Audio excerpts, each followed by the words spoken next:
kick us off.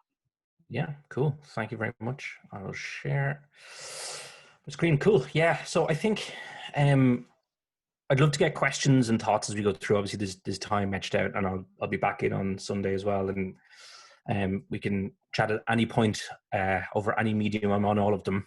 So I think probably LinkedIn's the best one to have a chat on. If you want to hear my hot takes on modern politics or whatever, there's my Twitter. But feel free to email me as well. But I think the two caveats I'll give before I start the talk is, one, this isn't sponsored by HubSpot. I work for them. All these slides have little HubSpot logos on them because I'm sparing you my design skills or lack thereof. But this is not sponsored at all. I'm not going to sell any software or anything like that. The other thing is, I don't necessarily know your businesses. I don't necessarily know you yet. But what I'm trying to do here is give you a bit of a pointer directionally in what way to go. So some of this stuff is a bit high level, helicopter view. Let's look at the kind of perspectives that I've seen from, I suppose, like a decade working in a tech sphere. So it's kind of like looking at all the different aspects that you should think about and how you direct yourselves as you kind of navigate this. And I'm specifically calling it COVID-19, but I think when we say COVID-19, I'm not talking about the pandemic necessarily. I'm talking about the economic pandemic around it. What's happening there? How do people think about buying stuff, buying services, products, whatever it might be, hardware, software, it doesn't matter. The way people are doing things is slightly different. So with that in mind, this is why I think I might be qualified to talk to you.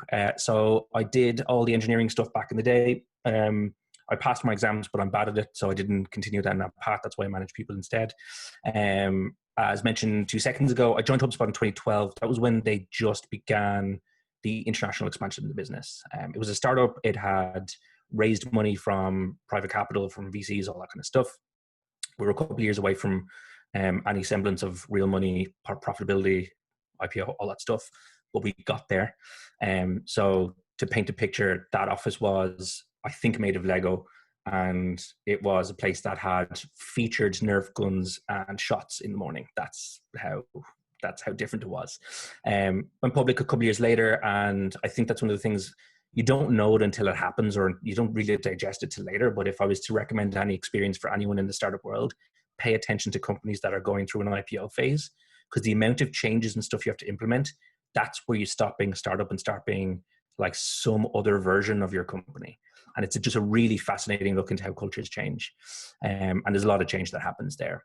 I'm currently the global director, so I have teams all over the world. There's about 50 odd people in my org. 50% of them in the US. The other 50% are spread out between Dublin, Paris, Berlin. Then in Asia, we've got Japan, Singapore, we've got Sydney, there's Bogota, like they're everywhere. We've got people all over the place. So time zones are probably my talent right now. And I also do a bunch of mentorships with different startups independently, as well as through Techstars and a few other things. So I'm more than used to talking to your type of folks. Knowing that though, the assumptions I'm going to make talking to you is you're a startup. So you are very likely an early stage founder, or noodling on an idea. You might not have even started the thing yet. And you're just thinking about these things. So you've no funding or very limited funding. You've no resources really. You're still trying to figure out what the product is, let alone what the product market fit might be. And you don't necessarily have pipelines. So even if you have some semblance of a product or a product market fit or a service that's going to market, you might not yet have the prowess to have all these customers in your pipeline. So you're not able to listen to a lot of voices about you just yet. Same thing with resources. You don't have a lot of people you can just hire to get you out of any binds. Like if you have a marketing challenge, you can't just hire a marketer. You don't have the money yet. Or you can't justify that spend because your AWS bill is more important, whatever. And the other assumption is 2020 is that, I think that represents it fairly well. So it's going interestingly. Do you remember a few years ago, we thought all these celebrity deaths were the biggest problem we face? Well, here we are. My agenda is pretty simple because trying to keep it within the time frame that we have. So I'm going to talk about product, marketing, and sales. Each one of these are one slide. They're a little bit text heavy, so you can kind of take a picture, or I can send these slides on to you if you want after. But the point is more like the direction that I'm trying to get you in when we think about these things. So first thing is the product. I think when you think about the product market fit and you think about what it is when you go to market and you think about these different types of strategies, because there's got to be millions. You're all reading books and looking at blogs, and there's a million Medium posts about how you find product market fit, and a lot of them are going to be relevant, a lot of them are going to be noise, and it's kind of your job as a founder to sort that signal from noise. But in 2020, a blog post written in January might not make any sense now, like a couple months later, because the rules are not the same, right? There's a few things you can assume about people, and again, these can be different and mapped very differently depending on what your product or service or startup is doing. But like, people work from home, right? No one here really is dialed in from a busy office. Like, we're not, whereas we might have been before. In fact, this would have been hosted somewhere, most likely. So people aren't even doing the normal daily schedule that they were doing before. Like, there's podcasts about how to have breakfast in the morning at this stage, because people are so screwed up about what their daily schedule is. And knowing that, people don't commute, right? They don't have this block in the morning where they're maybe getting some exercise, cycling to work, whatever, or equally not listening to a podcast, reading a book, doing whatever on the bus or the train. They're not doing those things anymore. Startups have always relied on disposable income as their first customers, right? Like, people are taking a bet on you. That's not as, prevalent anymore, right? Less people have that. And the reason they haven't got that is either they were furloughed, or there's some actual very direct first order impact on them, or they're getting cagey. And that's important to know. And I can talk a little bit about this in a few minutes, but people are going to get a little bit more cagey about this, not because of COVID, but because of the wider economy.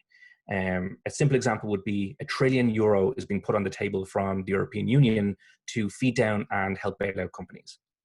That is going to freak out a lot of companies and kind of go, I'm going to wait before I do anything. In fact, it might have the opposite effect than you think. Again, I'll come to some of this in a few minutes. And that leads to the cagey piece. So the other thing, and I suppose in a positive way for a lot of you, just knowing the kind of companies that do hackathons and things, everyone's online, right? So you can kind of assume they're not commuting, but they are at home, but they are online. Everything they're doing is online. We're on Zoom instead of being in a room right now.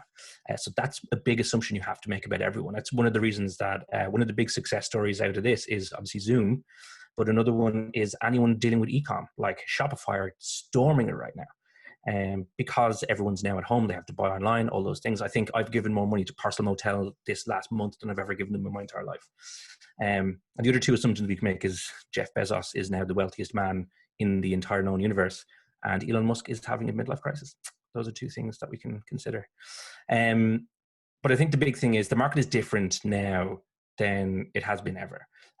That's probably true every year, but you can kind of go 2018, 2019 was an iteration. There was growth and the market did different things, and people were learning how to use different, types of software and interacting with different systems and things. Same way, 10 years before that, they learned how to use iPhones, right? There's lots of things that evolve, but 2020 is a big hard crash. So you have to reevaluate the way you're thinking about the world, because it's changed. This is it. It's a different world. And even if they come up with, if Bill Gates drops in a load of needles to all of us to make us flu free forever, the world has still changed. I don't think we're going back to what it was in January. I think there's a change, and that's important to know. For you as a business, what that means is that the way people are shopping and buying and learning about what they're shopping and buying is totally different to the way it was before. Those channels that they used to get information from are gone. It's the RTE player. It's not the TV. It's ads on a website. It's not billboards, right? Think about those things. And then the other thing to think about is, what are the first and second order effects that kind of hit in a recession? So first order winners here are Zoom, Amazon, all those kind of guys. The second order are things like, how do you educate people? Where are kids going to learn? Like, how's that happening? How are parents doing homeschooling? Right? I know a lot of people who are parents are like trying to figure out how to teach math. They don't remember it from school. So they're going to software, they're going to websites, they're going to systems to do this. The other one is this, a second order thing. I think that will be a big deal in countries like Ireland, which are small, easy to commute in, and generally things are good, is moving out of the city, right? You're paying a huge amount of money to live in Ranelagh. Why do that when I can move to Carlow and still have the internet and still have power? And, if I need to get to Dublin for a couple of times a year, I can do it. Another thing's a big one for me is like bicycles, right? I don't think people are going to want to drive at all, because that commute is gone and they kind of don't remember that fondly. So there's a different market out there. I know this is kind of generic and a little bit helicopter viewish, but if you think about your company, think about the types of people that would have been looking at your website before or using your product before or your service. They're different now. The way they do things are different. So you have to meet them where they are. Skate to where the puck is. Don't try and expect them to do the same things they did before. Like the big loser here is the person who bought a huge ad spend on billboards, like in February, because they're still running those billboards. They're still paying for it, but no one's seeing it. So that's the market. It's one way to frame this. And again, I'm kind of being directional about this. Second, putting GIFs about putting Transformers GIFs for no reason. Marketing. The big point about marketing here, especially in startup land, especially in early stage startup land, is get to the point. Don't get too fancy. Don't get too creative. There's actually a box you should live in. Like when people talk about SEO as this kind of silver bullet. First off, it's not. Google tries to serve you as a user the most relevant content. If you're a marketer or you're a startup that has a marketing hat on, think way inside the box. What will Google think of this website, and how will it serve, and who will it serve it to? That's it. Don't stop trying to get crazy. So the way I think about this is, what is it that you're doing? What is it your product does? What is it your service does? How are you going to help someone? That's your message, right? When I go to your website, the big kind of H1 text should say what you do, and that's it, because Google reads that as well. And the second part of that is the rest of the website, the rest of the information, how you engage with all these people on social media, even if you're spending money on ads and stuff. Empathize with those people, right? They're having just as tough a day as you are. 2020 hit everyone at the same time. Empathize with them. That will help you deliver a brand experience that they actually might empathize with back. And that's more likely to make them want to become a lead in your database to get your newsletter, let alone eventually, hopefully, become a customer, right? So that's an important thing. Think about these things as conversations that have some sort of empathetic twist in them. And some of you might be building hyper technical, like nerd software things that plug into some other software or whatever. That's fine. It's still the same thing. You need to empathize with the other developer who's building that thing. It's not like that kind of falls off a cliff depending on the different type of persona. I don't think there's a customer type that you can't empathize with, or you shouldn't. The other thing here is, when you think about a downturn, an economic downturn, the big winners at the end of those things tend to be the people who acted during the downturn. The biggest companies in the world today are the ones who invested really heavily in 2008. And that's hard to say or hard to think about when you're a company going, I haven't even got money. I don't even have a venture capitalist behind me. I'm just someone at a weekend going, I'm going to build something and see how it goes.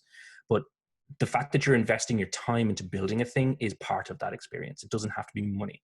It's basically focusing on, what is the core thing I can do? Can I do it well?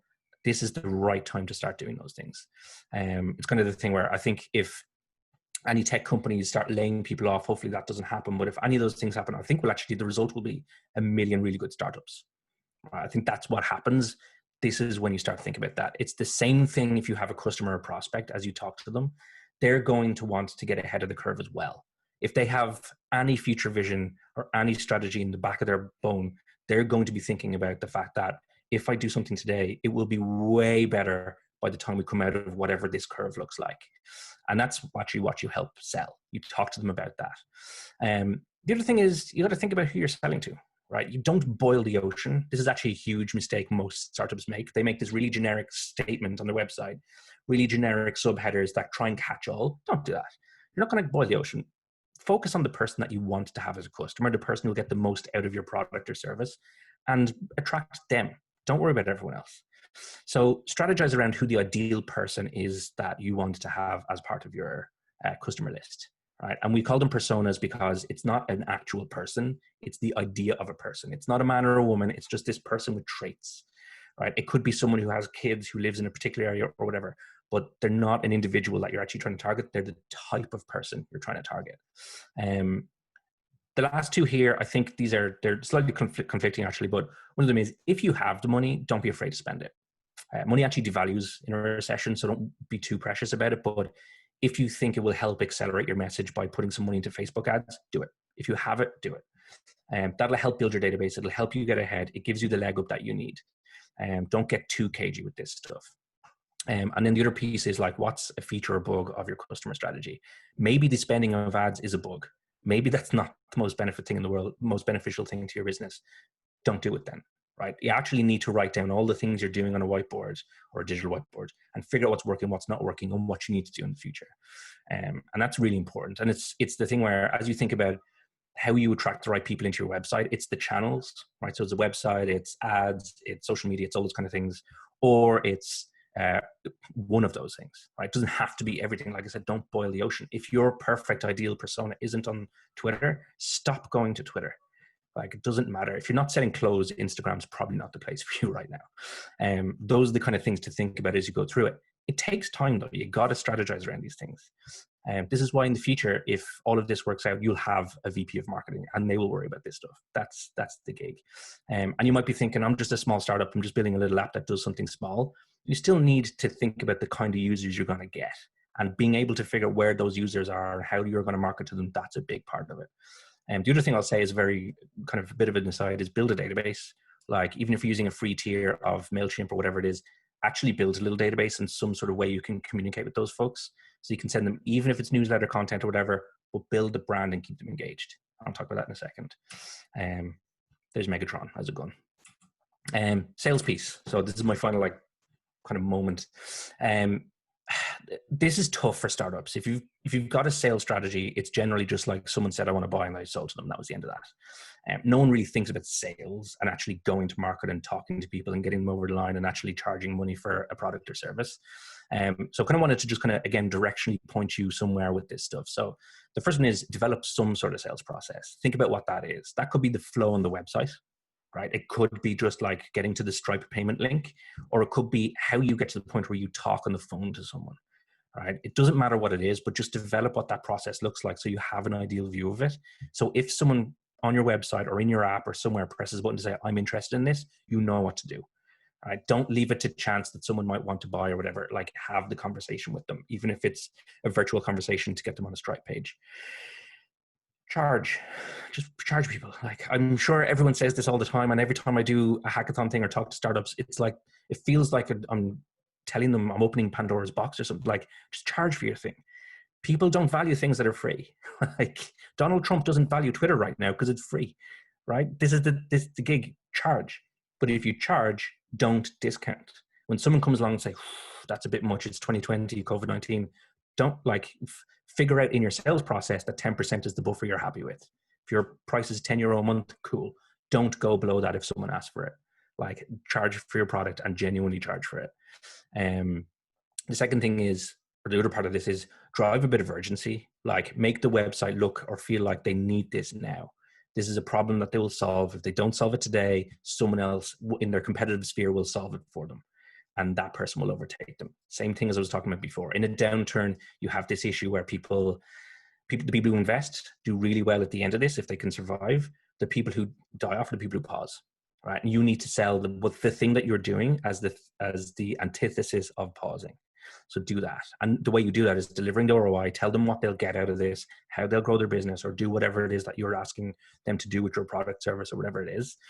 Then if they're happy, sell more to them, right? If you've got a customer, but like, you've got a database of people you can send an email to, if you've got a customer base, find a way to upgrade them, right? It could be new tiers, it could be whatever it is. Like, Zoom is making money off not having 40 minutes as the lock-in or whatever. Like, charge people more money if they're there, and make sure they're usable with other customers to kind of talk about, this is great. If you can turn a customer into an upgraded customer who evangelizes for you, you've won the game. And that's a way to think about your sales strategy as well. The other thing is, you want quality customers. Like, if you've got a path where you're spending €10 a month, but I can churn really easy, I can just drop out. That's fine. That might be part of your model. That might be like the kind of, Spotify type model. But if you can avoid it, get quality in there.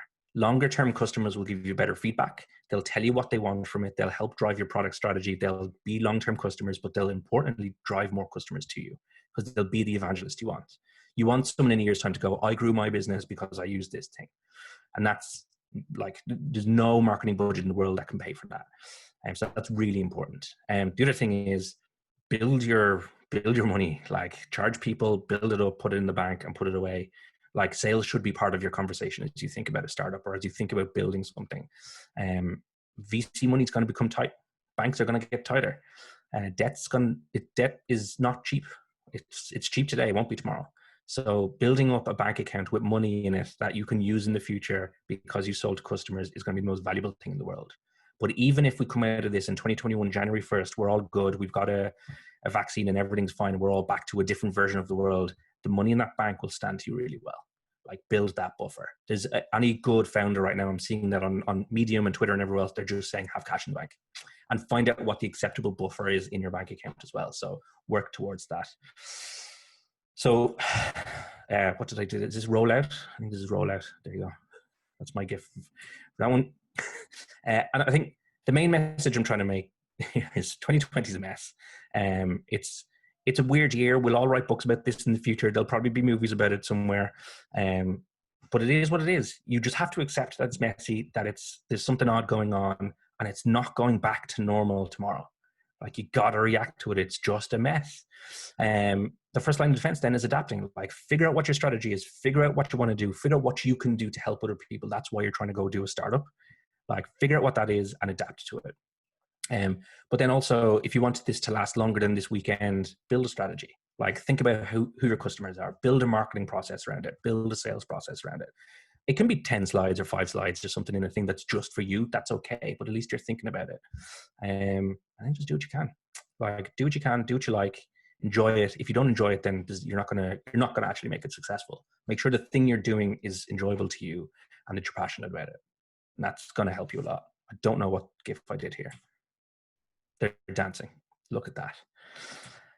That's all I had. Thank you very much. Like I said, contact me on all the different methods and mediums if you have any other questions, but that's what I had for today.